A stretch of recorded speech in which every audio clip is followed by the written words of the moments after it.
The straightest distance between 2 points, the direct line to the sale. That's the title of this section. And I want to make a really strong point. You are your best salesperson.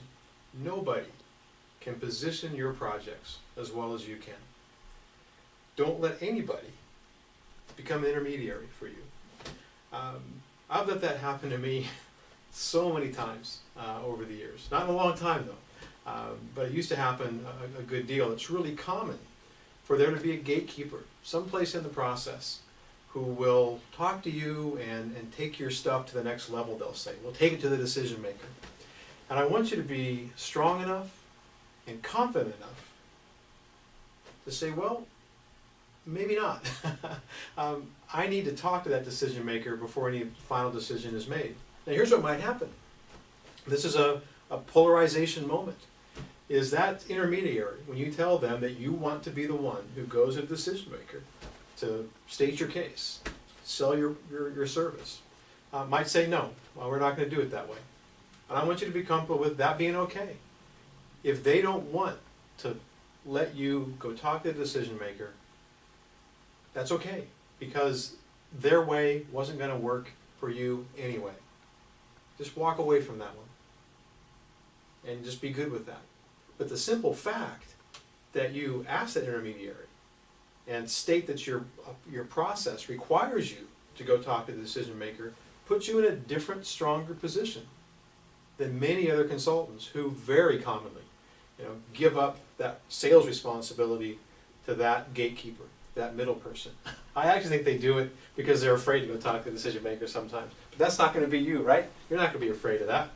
But here's the deal. You don't want to unnecessarily alienate the gatekeeper. The ideal is to make that gatekeeper shift from a gatekeeper to a partner. How do you make them an ally in helping you sell your work to the decision maker? Let me tell you a story about that.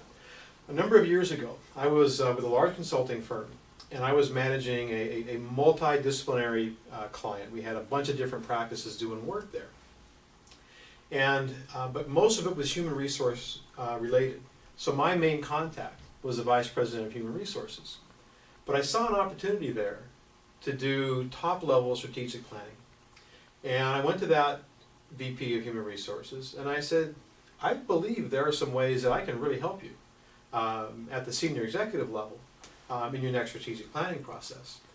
And let's just call for the story, or for the sake of this story, the VP's name was Bill, the VP of Human Resources. Pardon me. And Bill said, oh, I'll go talk to the CEO about that. What'd I do? I didn't let that happen, right? That happened to me many times before. It never went well. And I said, Bill, I really want to talk to the CEO myself. I want to be involved in that conversation. And he looked a little uncomfortable, and I thought for a moment, and an idea hit me. I said, well, here's the deal, Bill. The way I look at strategic planning is every strategic plan is a unique process for every given client. It's not something that's a standardized process. You do the same thing for every client, which is how most strategic planning goes. Another point of polarization, unique, tailored process, as opposed to canned process. And I said, let's you and I talk a bit about the history of your planning process, your view of the unique things happening in the organization right now. Give me some insights into what the strategic planning team would be, who those other senior executives are, and then let's you and I put a package together and go see the CEO. Well, Bill liked that idea a lot, and he had some great insights that made my approach to their strategic plan significantly better than it would have been otherwise. And what did I have now? I had a partner in Bill. We went together to the CEO. Bill staged the conversation, handed it off to me to lead it for the rest of the way, talked to the CEO about the strategic planning effort.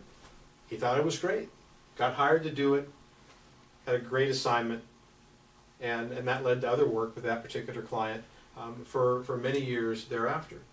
So the real point here is that the principle of polarization in this regard is you hold the control position in selling your work. You don't give it to anybody else, you don't get caught behind an intermediary, and you are strong enough to state that position, and you're strong enough that if they just don't want to do it that way, that you're willing to say thank you but no thank you, and walk away from that opportunity because you don't waste your time chasing bad opportunities. Again, you don't want to waste time.